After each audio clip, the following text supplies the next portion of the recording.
Hey guys, what we're going to do today is take a look at 3 basic notches. So we're going to start out with the toggle. So to make a toggle, you get your stick. You want it to be smooth. You don't want it to have ridges or knots.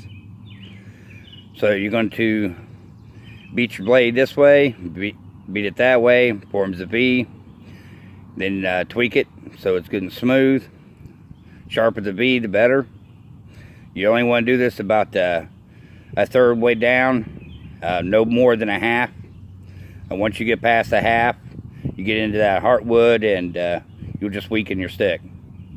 So the uses for this toggle, so you're able to pull something tight, as in like a tripod lashing.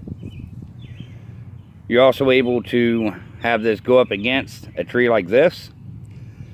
So once you slip out your toggle, then your rope will come undone, and then you can take your hammocks down, your guidelines, anything, your ridge line, anything like that.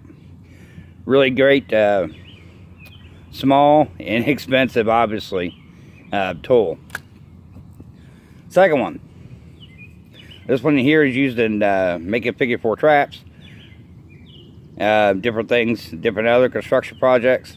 I've seen guys use these types of notches for tables, chairs, just very useful. So you're basically going to make 2 stop cuts, one at each end. Then you're going to take your knife and you're going to pop out the middle section. You're going to tweak it so it's good and flat and even.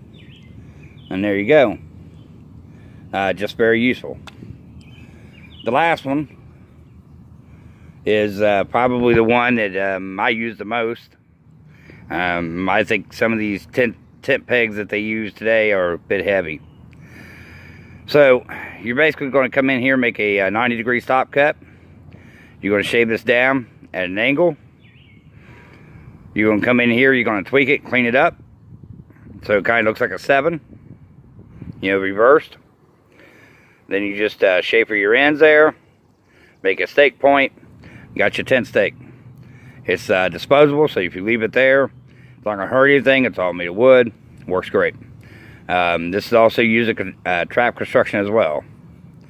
So 3 simple ones, guys, that you can do on your own. You can do these pretty much with just about any pocket knife, folder, fixed blade, doesn't really matter. Just choose your wood. So have a good one, guys. Like, share, subscribe as always.